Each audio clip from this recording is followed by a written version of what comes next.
Good afternoon, all. Here we are, week 3 of our State of the City, School District, Healthcare, County, and all of the above address.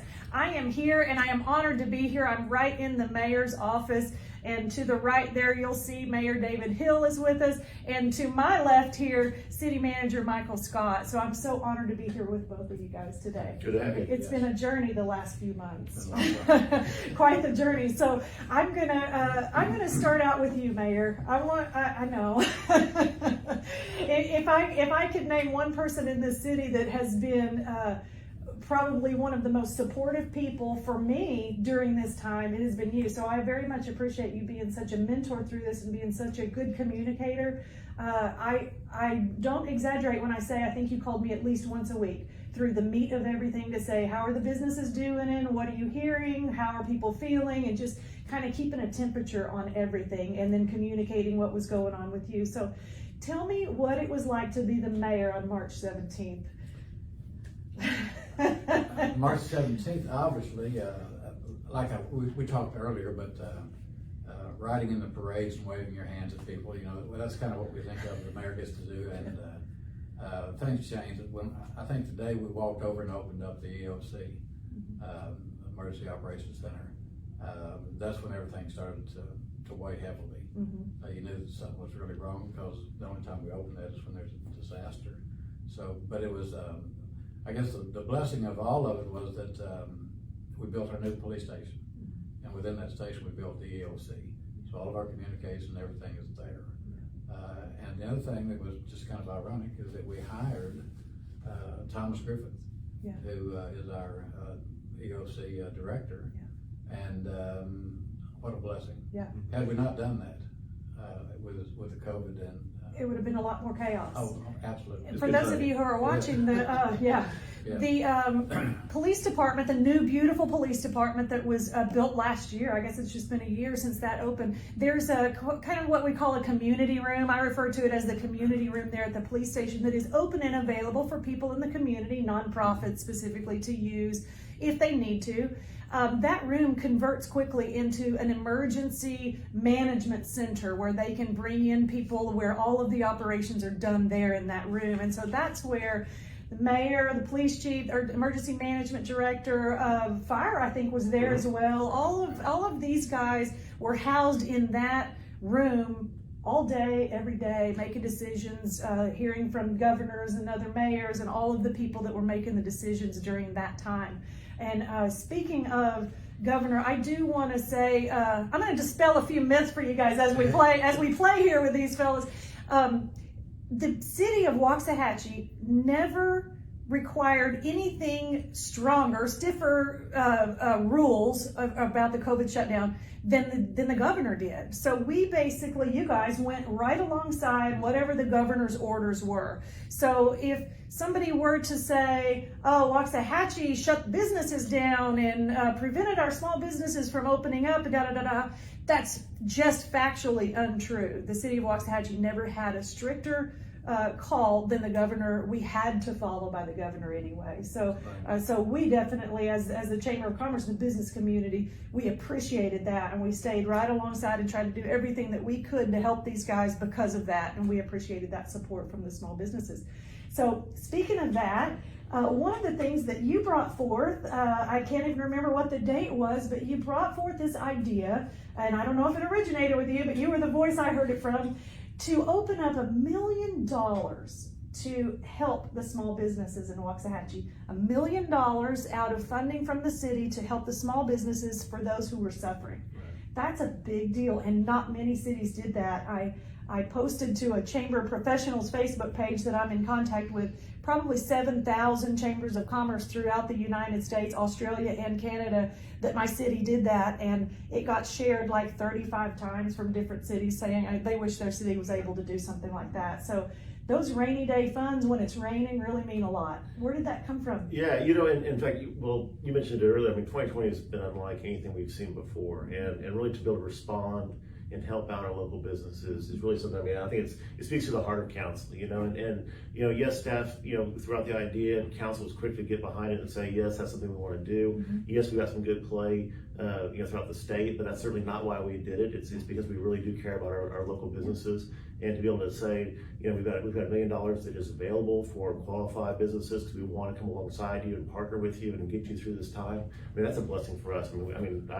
That was probably one of the highlights of the whole COVID thing. If there had to be good things that came out of COVID, it's the ability to help out our local businesses and support them that way. Absolutely, me too. I was lucky enough to get to serve on that committee, and I felt like Sandy Claus, Yeah. because you think, gosh, these people really need it. They're really suffering. They could potentially close their doors, and we could potentially lose this business.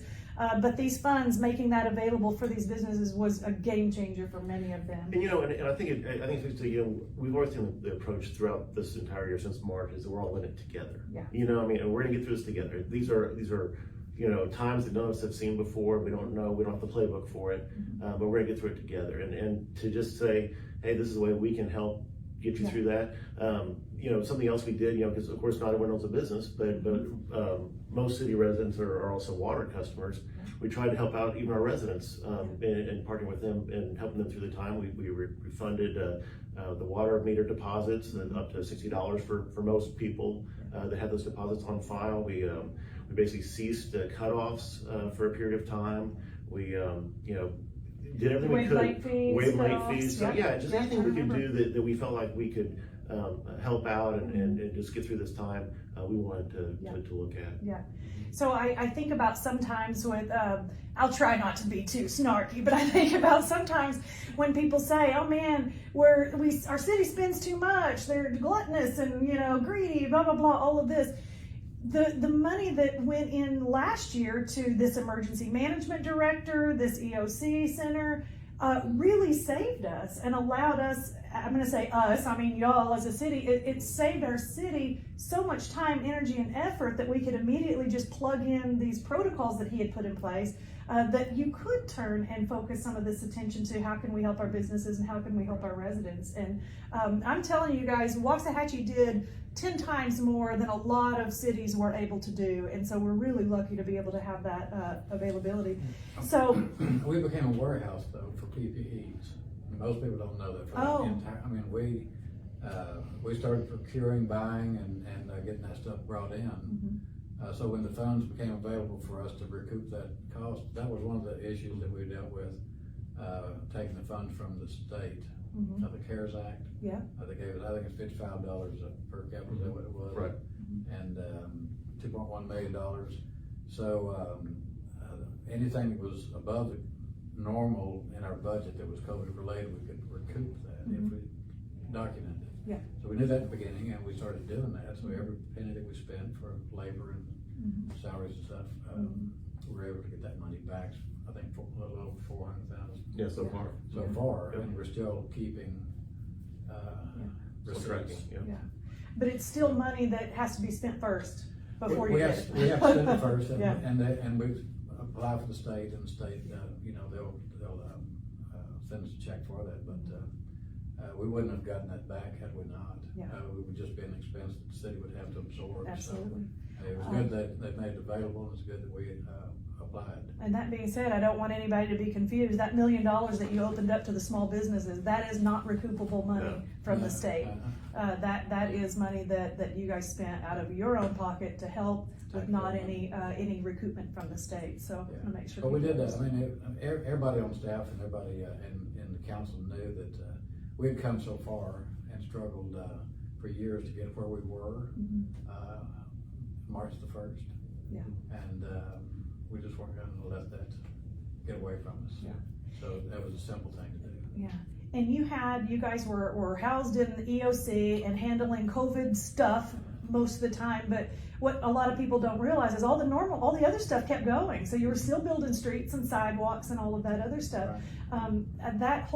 The whole sidewalk program that's going on is a real testament to you, Mayor, last year when you really pushed for that. We hadn't had a program to even think about building or repairing sidewalks until you said, well, wait a minute. Never had a sidewalk program. Never had a sidewalk program. And I always thought that was strange because we have sidewalks and everybody was always complaining about, the condition of the sidewalks. But I was over in Bellevue one day talking to people in Bellevue, and they said our kids have to go to Marvin Elementary now. So there's really no way to get down Brown Street to get the kids to Marvin. And they said, if we just had sidewalks. So that's kind of what got me on the issue. And I talked to Michael about it, and we decided to go ahead and put some money in the budget for that. And we just put it in our capital improvement program for the next 4 or 5 years. So it's a placeholder. Doesn't mean there's money there, but we can put money there for that. Yeah. So we've got sidewalks on Brown Street out of Bellevue down to Marvin, and then we did East Marvin from about Peter Street all the way back in town and made that connected. So now you can walk all the way down to East Marvin, all the way into downtown.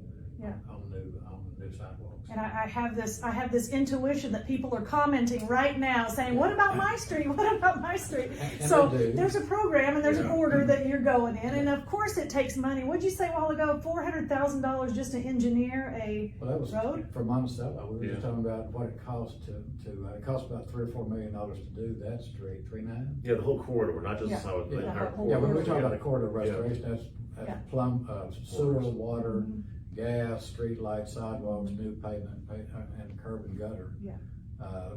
Landscaping and everything comes along with that. So that's what we're gonna be doing over in Bellevue. All those streets in the next 5-ish years will be redone with corridor restoration. So, but the engineering just on Monticello is $400,000 for engineering. And 2.9 or 3 million. So it's not just a matter of getting a couple of dump trucks and some shovels and getting out there. There's a lot of money that goes in. You guys wouldn't believe what it costs to put a sidewalk down, or especially build a street or repair a street. That's why with Curvin, Virginia, and all the streets overall from West Marvin, each one of those streets, that's half a mile between Marvin and Sycamore. There's 2.8 is about the average cost, $2,800,000 per street to get that corridor restoration done. So systematically, everything that the city's doing for infrastructure right now, we're smoking sewer lines. And that's not smoking. I was going to say, I didn't know you were a smoker. But if you see smoke coming out of the ground, that's because we're in an area of town where we're smoking the sewer lines to find the leaks. And what we're finding is not only the leaks coming out of the ground, where we're finding sewer smoke coming out, but we're also seeing gutters in some of the older houses that have smoke coming out of them. And it means that somebody has tied their gutter into their sanitary sewer for drainage. So all the rainwater goes in the sewer, goes to our sewage treatment plant, and then we have to treat it. So we're able to stop that stuff, and but that's just another thing that we're doing. It's such one thing, Lee, the master plan and how many things rely on the other thing and are affected by the other thing. I don't think when somebody thinks to complain, they have a clue about what all it takes to put all of that together. So staying on that subject of COVID, I said nothing, all the other things maintained and stayed the same. But there was a lot of changes and adaptations having to be made. I know that you guys had to adjust. You guys are one of the top 5 employers in Waxahachie. So you, Michael, are over hundreds of employees. Yeah, with 370 employees. 370 employees that you had to create new schedules for, or send home, or whatever you had to do, as well as changing the whole operations of City Hall to shut City Hall down per the governor's orders, and start moving a lot of services online. Well, here's the thing is, I try to compare it to like a local business, and certainly if a local business has an outbreak of COVID, God forbid, they could shut their doors for a period of time and just say, hey, we're going to stay at home and get well. At the city, we really don't have that luxury. And so if I have an entire crew at the water plant that falls ill, well, I can't just shut that plant down, but guess what? I also don't have anyone else to run the plant. So it's a real problem. So it was critical that we looked at ways of keeping our staff safe. And so to your point, we went to like a shift-based schedule to where we could stagger crews to where you always had to have a team in the bullpen, if you will. They could come in and you're alternating and keeping at least one crew safe at all times. So really, we went to a completely, just mishmash of schedules to accommodate the different functions that we had here at the city. I mean, everything from, of course, frontline, public safety folks to keeping them safe, but also our water and utilities folks, to our streets and parks. The the world kept happening, and we had to stay on the job, and so we tried to do that and do it so safely. The city hall was, while we closed the doors, there were still many of us here working. We provided alternative ways of delivering services. Of course, people need to pay water bills and traffic tickets and those things, and we need to be able to accommodate that. So we really pushed out alternative ways of addressing their city business. Again, with the priority of keeping people safe. So that was critical. Absolutely. And I talked about that. I think that subject came up when I visited with the county judge, when I visited with the president of Baylor last week. And both of them said, even though it's a great political conversation right now about freedoms and liberties and constitutional rights and all of this with no mask and shut down, y'all can't even get in that train of thought, because you have to just say, what's the safest thing to do for my 300 to 400 people that I'm responsible for? And so it's not a choice of, hold on, let me check the Constitution of the United States really quick before I make the decision as to whether I'm going to protect my employees. So it's more than that. Well, a lot more. I mean, our first responders. If one police officer on a shift is exposed, he just exposed everybody on the shift. Yeah. So we lose, and that's 14 days of quarantine. Same, and we have fire that they stay in the same firehouse together. Yeah. So if one guy goes home and his wife has it, and he's exposed, and he comes back and he's exposed to everybody, so that shift is quarantined. Yeah. So for the city, we had to take some precautions that were a little bit more strenuous than we did with the general public. Yeah. And of course, the governor, Sure. the governor did allow us some reprieve on public meetings and some things like that. So there were some ways that we kind of work around some of those public meeting things that again are critical for our city business to continue. So we appreciate that. But yeah, you mentioned earlier, we really just followed suit with the governor, and just try to keep our people safe and get through it, you know, as best we can. Yeah, absolutely. And it's a testament. They had a very, very low, you might not know the numbers if I was going to throw this out at you, but you guys didn't have very many city employees that came down with COVID. Very few cases. Am I right about that? Yes. I thought it was extremely, extremely low for the fact that we have so many police and fire on the streets doing, you know. Well, see, that's the thing is you get the first responders who are responding to calls. Well, they don't know what they're going into. No. You know, they're going to a home blindly, not knowing what those people are, you know, if they've been exposed or if they're COVID positive or what have you. And so, yes, to have as few cases as we've had, we're very fortunate. Yeah, absolutely. So at this point in the conversation, I would like to just do kind of some rapid fire of some hot topics. I think out of all the organizations, the city by far gets the most flack.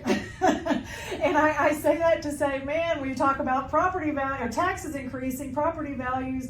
Nobody pays attention to the fact that their property value went up. They just see that tax bill and think, oh, it must be the city, even though the school districts is 3 times what on your tax bill, what the city's portion is of your tax bill. I don't ever see anybody fussing at the school district, you know?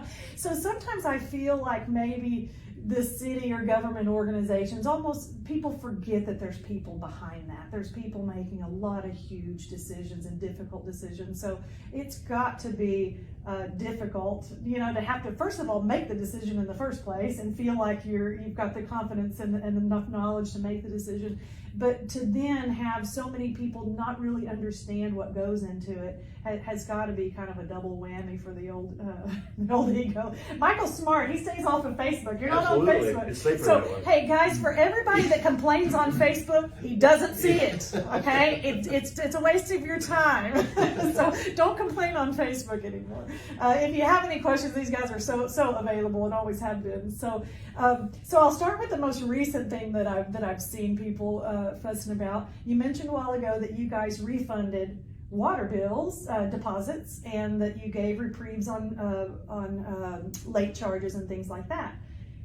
There's a lot of people that are experiencing much higher water bills. And for some reason, they've decided that maybe you guys have increased the water rate, consumption rate, or whatever the percentage is there, to recoup some of that money that you gave away. Is that true or false? That would be a false. False. I wish I had signs that said true statement, false statement. False. That's false. Yeah, no, and we went over this earlier, but that's an enterprise zone. Both of our wastewater and water funds are both that way, and they're nonprofits. So all we do, we're able to set the rate to recover the cost of operation. So it's not a profit-making deal. We don't have a fund someplace that extra money goes into. And is that governed by a law, a rule that you cannot make Yes. revenue Yes. off of water Yeah, bills? absolutely. So Yeah. the city can't get fat off of water bills. No, it don't. We actually, Not allowed.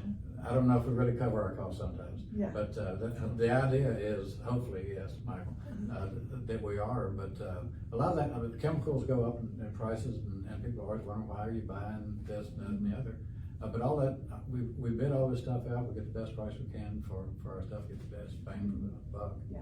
And so we don't make any money on that. Yeah. But what you find out is, and Michael can elaborate on it, there's a lot of the water meters that we're changing out now with new meters actually work. Yeah. And some of the old Nice. Nobody? the old ones, you may run 5 gallons through it and before the meter even ticks. It's just that they're struggling, the bearing, but not the bearings, but the bushing is worn out on the impeller. So we're going through the city, and when necessary, we're replacing those things. So or you'll find out that people have their irrigation tied into their city meter as well. And now they're starting, so their sewer, they actually pay sewer bill on their irrigation because they're running all up to the same meter. I've seen that many places where they bypass it, Yep. try to get extra pressure to their houses. Somebody else did it in the past, not the current resident. Or to avoid a second tap fee and Or they're to- paying yes, for it yeah. through sewer. I mean, there's more to the story. Yeah. But There's But- always more to it's the the rest of story. the story. But right now, of course, with us being in the middle of summer, and people are running the irrigation systems, and so they probably are seeing higher bills, but it's volume driven, not rate driven. We do look at our rates once a year during the budget time, and October 1, we look at, and if we need to adjust rates due to Cover costs. inflated costs, exactly, again, we're just recouping what the cost of water is. That's the time of year we look at. We never do it mid-year. Or never, I said, we've never done a stipend been here, which is, nearly 20 years. And so we look at it in October, but typically the summer months, they do see a higher water bill just because of usage. Sure, expected. So we might as well just jump onto the tax rate. Real wet blanket here, tax rate. There's some interesting things that I don't think people realize about how the tax rate process works. For example, it's not all just the city that is getting all of the money of that check that they're writing every year that citizens are writing for their taxes. WISD gets a very large portion. Of course, the city gets a portion, And county. and the county gets a portion. Yeah. Right. So, Lateral roads. but if you were to take that pie and just separate out the city's portion that they get, you guys told me a number a while ago that on average, for every house in Waxahachie, the average amount that the city's getting per year is $37. Increase this year. If In an their increase taxes. this year. Yeah, it would So- increase $37. So that's saying, even with all of the increased property values and the increased amount that people are gonna pay, only on average, $37 per house goes to the city. Right. Which is not a lot of money. I'm okay giving the city $40 for having the police that we have, the fire that we have. Police and fire are half your budget, right off the bat. So when we talk about bringing the tax rate way down, say I said, let's bring the tax rate down to 62 cents, 60 cents, 62 cents. And y'all could say, sure, we could do that if you want less. Police and fire would probably be the first one to look at, because that's what you spend the most money on. But it would be an ever-growing issue. Right. It wouldn't just be a solution for this year. It just multiplies. If there is something that you would want to tell the community about property taxes that you think people don't understand, what would you say, either of you? One day. Yeah.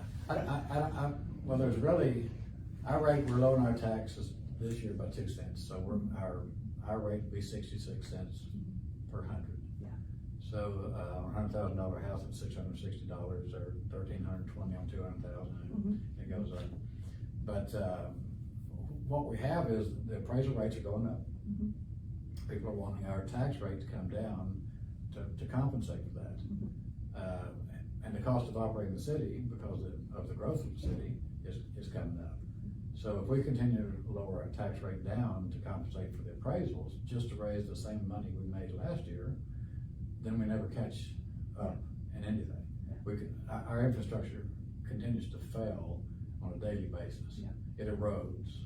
And if you don't smoke the lines like we're doing, if you're not putting in new sewer lines, new water mains, rebuilding all the streets, here's what we did up on Boulder Heights. We did 26 streets this year, new asphalt. They haven't seen an asphalt truck up there in 50 years. 50, Okay? not 50. 15, 50. They may have seen some Wow. patch in a bag Yeah, going through there, but they never have had that done up there. Yeah. And we did it, and people don't know because people don't drive up there. sure. People are always saying, "Where's the money going?" Well, if you'll ride with me one day, I've loaded my truck up many times, and Michael has too, and so has Kevin and other city council members.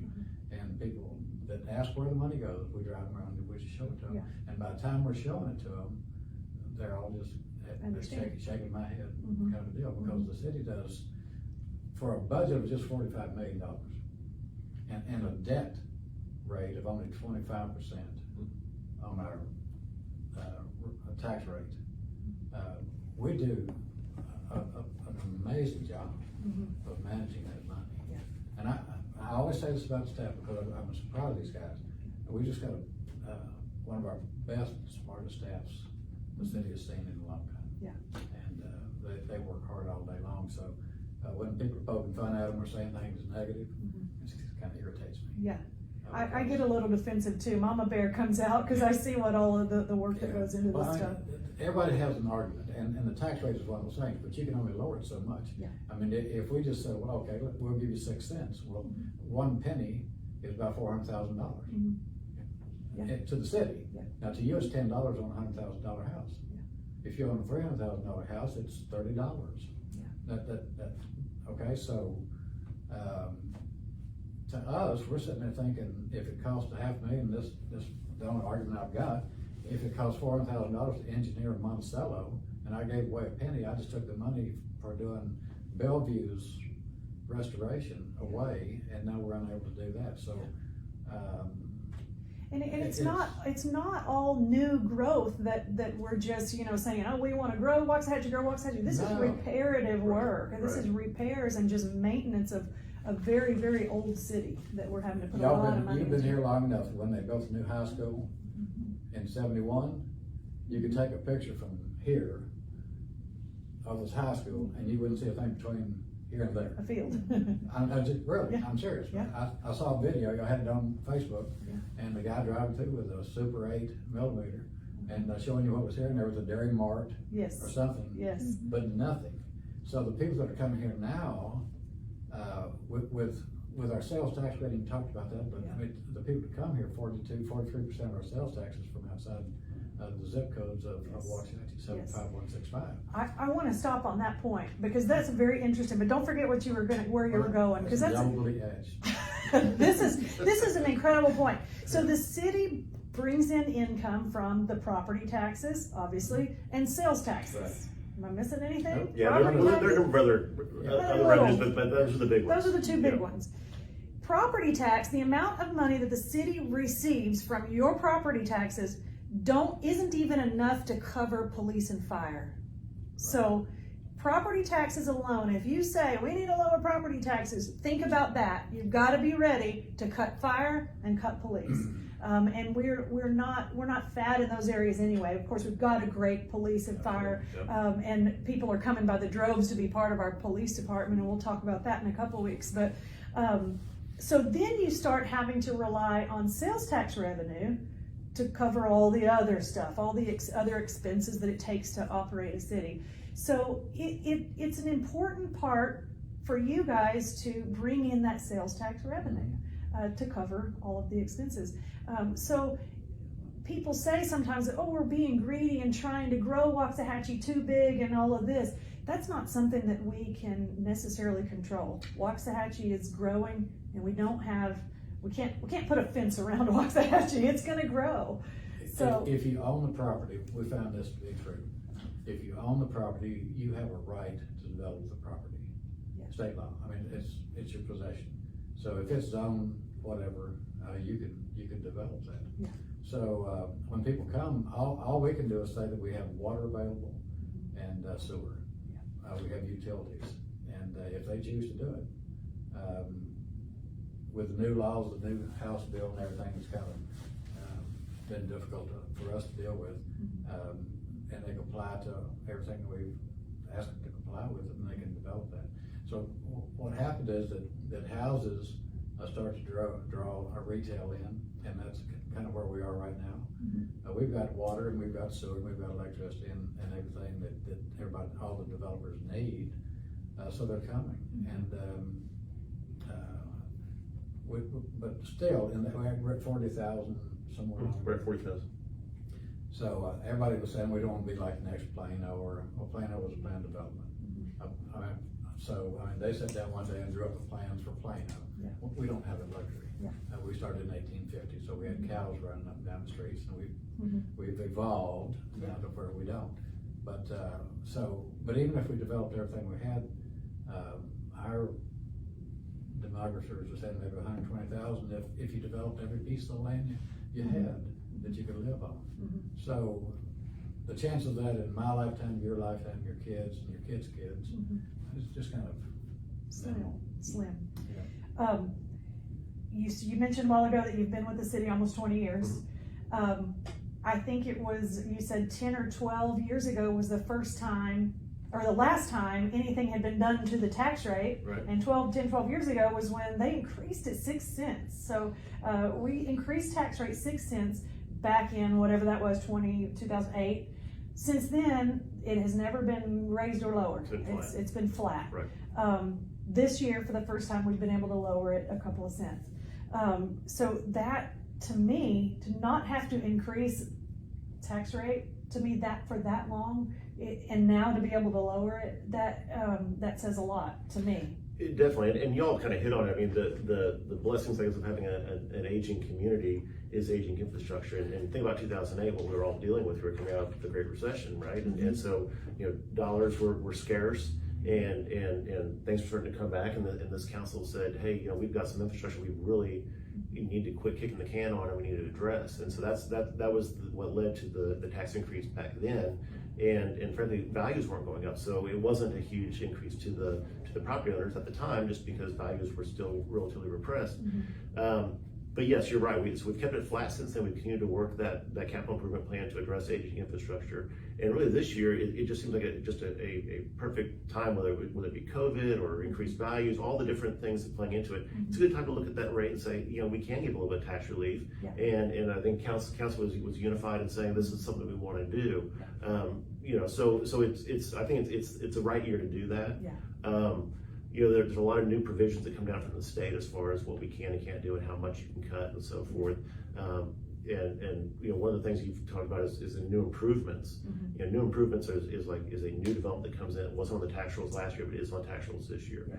That's not even considered in the calculation. That basically, the idea is that the taxes and revenues that come from that portion of the ad valorem stays is self-sustaining. So then you're looking at what was on the rolls last year. I had somebody just say that to me, I think yesterday or today, that if you're bringing in new developments, you're basically doing it on the backs of the current residents. Yeah. So that's not true. That money for those new developments isn't even considered in this. No, and so really our ability to be capped at 3.5% of appraised increases over last year really just kind of helps cover inflation. I mean, we were able to buy the same stuff we bought last year because it now costs a couple percentage more. And so this council really went above and beyond and didn't hold the rate at 3.5% new revenues. They actually reduced it to more like 2.9. So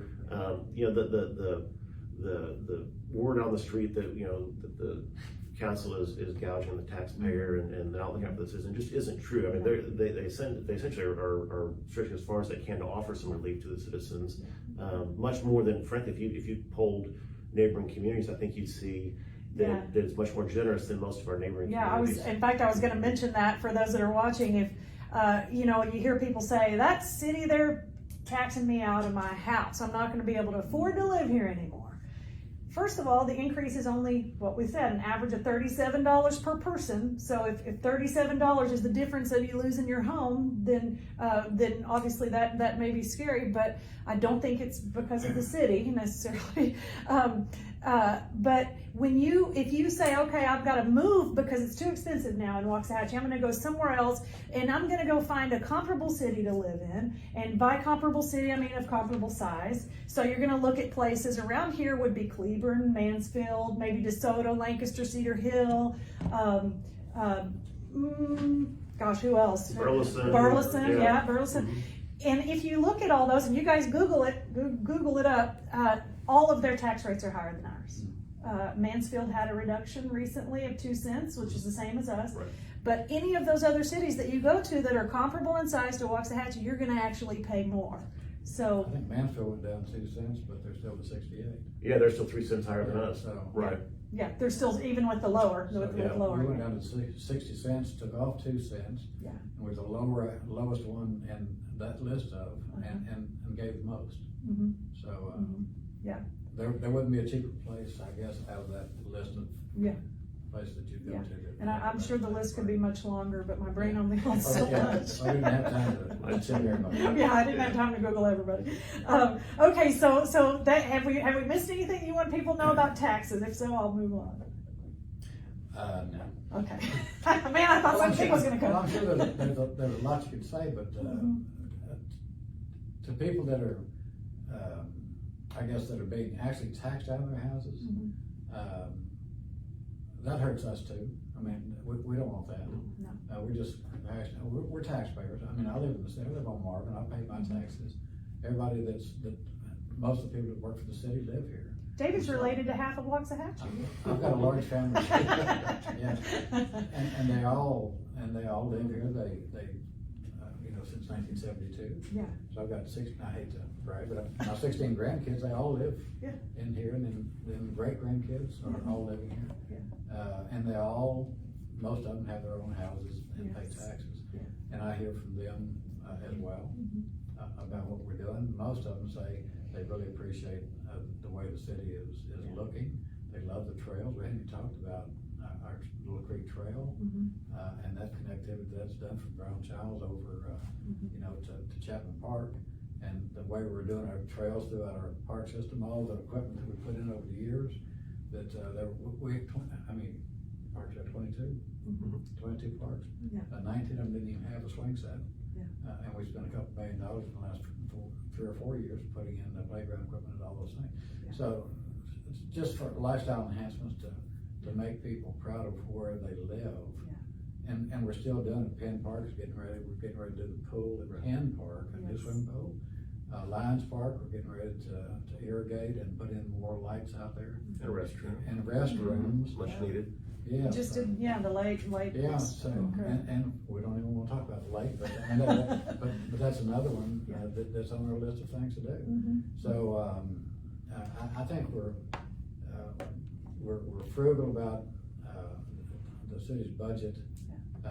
You can't not do more than what you did last year if you don't have the money to do it. So at that spot, everything is maintained, but nothing is being prepared or changed. You're just trying to hold your breath, because eventually everything's gonna fall apart. And the more people that move in, the quicker it does fall apart, because you have more people using the services. But the fun thing about this, it's not even fun. The interesting thing about as the new growth comes, then your tax base increases. Your services increase, but not the same percentage. So there's relief long term that you'll see. But like Michael said, just in 2008, when we were furloughing people and coming up, and we're still adding staff because of that. So the stuff we're getting now, the people that are coming are not just fluff. And they're not we're not stacking them in a room someplace. They are actually, we've never had a city engineer. Okay, so now we have two engineers. We were shopping to get that done, paying for it. And now we have our own in-staff, so everything we have goes through our engineer. Yeah. And our building department, you go department. Which saves tons of money. It used Tons to of take, money. it used to take 90 days to get a permit, and now we're doing it in 10 days, Mhm. a week to 10 days to turn permits out. Yeah. I mean, it's so upgrades and the infrastructure in the city hall, just computer systems and software. Yeah. Our internet downtown, you just, Yeah. you shake your head when you look at it, and it's only on a $45 million budget. Yeah. But before we leave tax, let me just Yeah. clarify one other thing, and the mayor kind of started to hit on this. And I recognize public finance is complex. Very. You know, but it's different than your personal finances. Yes. And one unique trait about public finance is debt is actually your friend. And I know people are probably like kind of grimacing when I say Yeah. that, but let me explain. And we talk about all these infrastructure projects. Well, is it fair that the taxpayers today are paying for a road that's going to last 30 years? And basically those newcomers that come into town are the ones who get to enjoy that for the next 30 years, and yet it's on the backs of the current taxpayer. The answer to that, I mean, I think people would agree is no. So what public finance allows you to do is by issuing debt, you're able to allow those users of that infrastructure be the ones who pay for it. So when like right now we have about 16.8% of our 60-cent tax rate goes to pay for our debt service, okay? And notably, recently we issued debt and we paid 1.86%. Good luck trying to get that back. Okay, so we get very favorable interest rates. So we capitalize on that by issuing what we call certificates of obligation. So we issue debt once a year for these infrastructure projects. But we do so strategically because we don't want the current taxpayers to be the ones who bear that burden.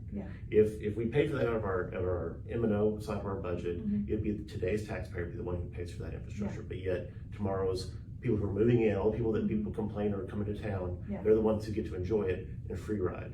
And so by issuing debt, we kind of even that out to where the users or the people who consume that infrastructure are the ones who actually pay for it. That's very interesting because I've heard some very vocal people that because they're so vocal, you assume they know what they're talking about, right? Because who would yell from the mountaintops if they weren't telling the truth?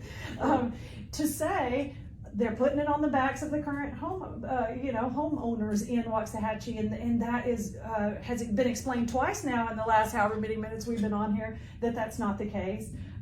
And you hear people say, oh, the city's just gonna go into debt again. Well, like Michael just explained, it's because we're able to spread it out over the people that are moving in as well. Again, another way to keep in mind the current property owners. And if a larger portion of our tax rate, right now 25% of our tax rate goes to pay for debt. And we have rating agencies, Standard & Poor's, Moody, Fitch, people know these rating agencies. They look and basically they're like giving us a credit analysis every year. They say, are you a good credit risk or are you a bad credit risk? Well, we're AA in both of them. And so what that means is that we understand what we're doing. Our rate is appropriate. Our debt service rate compared to our overall rate, which is 25% of our ad valorem rate, our tax rate.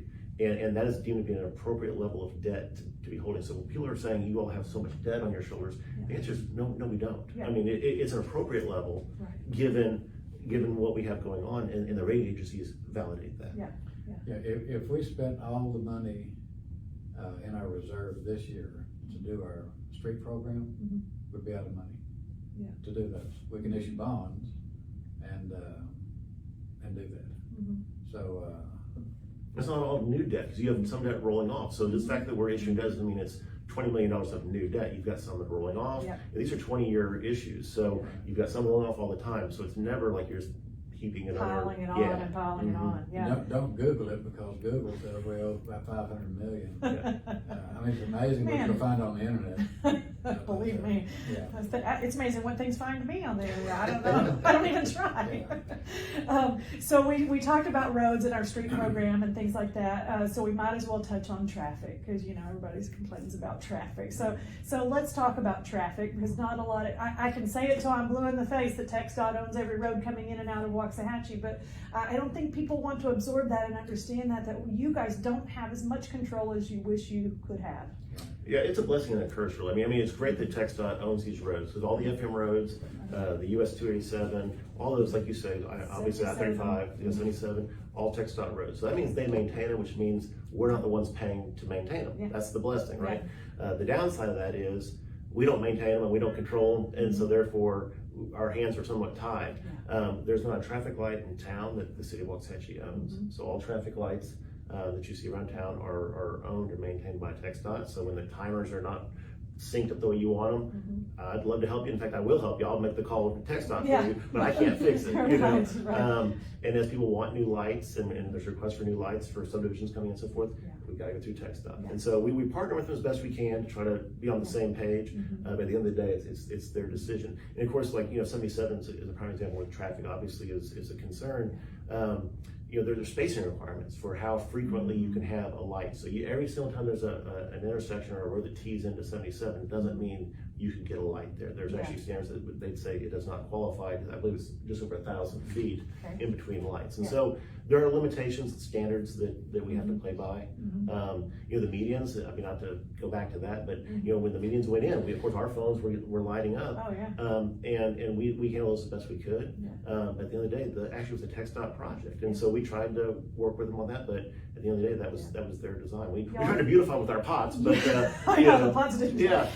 But y'all did push them enough for them to shave off the ends of some of them. So I appreciate that for all the times my car ran over a curb, not turning sharp enough or whatever it was. So the construction that we see now on 77 is where we're dividing it. So we have north and southbound traffic. What are they giving us as far as a finish time on that, or will they even commit? Project in total is about 3 years.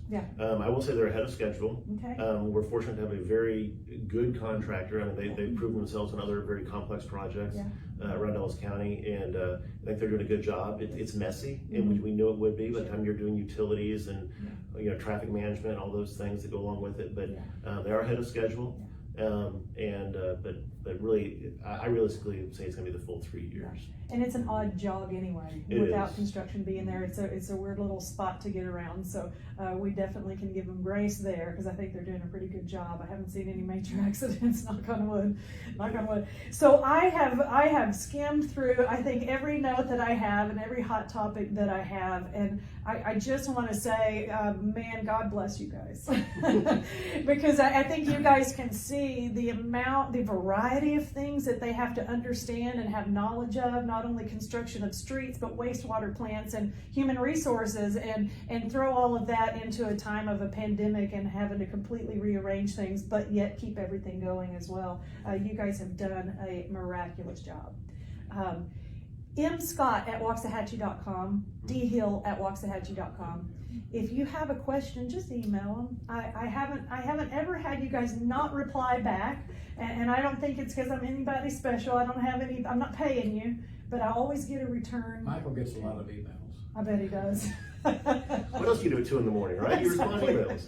But I do too, and you try to answer. I mean, you can't get to every single one of them. Sure. You may get 15, 20 a day, and that doesn't seem like a lot until you see the questions they're asking.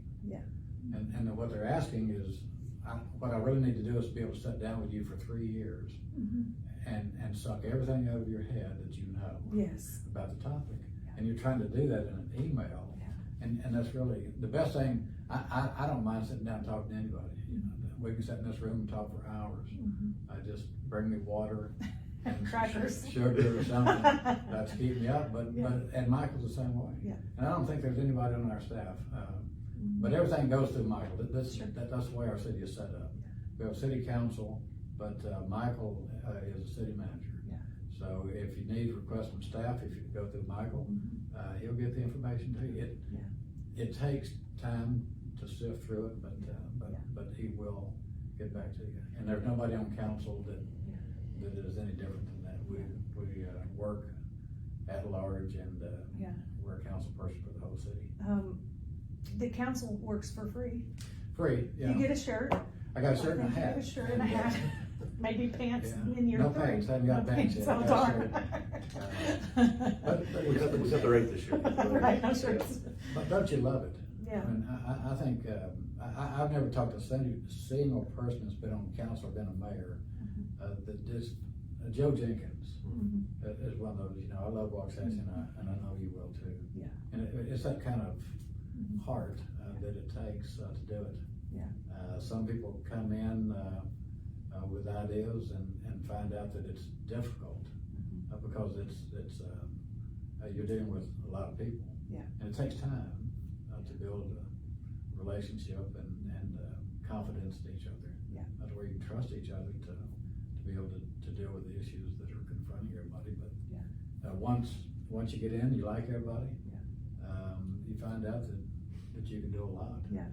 And with a still staff doing as that. strong as we have, I sit in meetings with Fantastic. this guy and, you know, our engineer and Sean Brooks and Alfred, just all of the people and of course all the girls that handle the tourism stuff with Lori and Nita, just Amy, everybody, they are at the top of their game. They're at the top of ideas, creativity, how to work, how to make things work, how to do new and better things for the citizens. And it seems like everybody's biggest priority is how can we help the citizen first, and then we go back from there. And then, by the way, maybe it'll also do this or do that. But there's not a person that I've run into that's first priority isn't, well, what would this help Joe the plumber, or would this help Sally the homemaker? You know, and so I think we really have a lot to brag about, just individually the type of people that you guys have recruited and done a good job at keeping on board. You know, we have people who really are in this business for the right reason. You know, like my dad used to say, it's like, you know, love what you do and you'll never work a day in your life. And that's the type of people we want to hire. That's the people we've been successful in hiring because they're just passionate about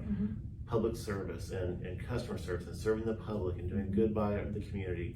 And we've been blessed by really getting some rock stars just throughout the organization, and makes my job a lot easier. But also, I think the community benefits just from having people that know what they're doing, and we have things under control. And are encouraged to constantly think of new ideas and new ways to be better, new ways to be fun. We were talking with Amy Borders a while ago, and she said, you know, during COVID, here I was reading kids' story time on Facebook, you know, just, we would never do anything like this before, but we got out children's books and we're reading to do story time with kiddos, just to do whatever it took to just kind of keep people sane and okay again. So I certainly appreciate y'all's leadership and mentorship for sure. I learned a lot from both of you. So Thank you. Don't let the stress beat you down too much. Keep on going. Y'all are doing an amazing job. I know you want to kick Kevin strength in the tail for handing over the mayor's duties to you this year, huh? Well, my hair was Michael's color when I started. Right. So it makes it old real quick. Yeah. Well, it helps to take on a city that has been in good hands for a long time, and I think we can pay a tribute to you know, many mayors before you. We've had some pretty rock stars in that role. But I tell everybody the same thing. We built on everything that everybody else has done. Yes. We didn't get here in of ourselves. Yeah. We're not so arrogant to think that. Yeah. So a lot of people have come before us, and we're just going to continue.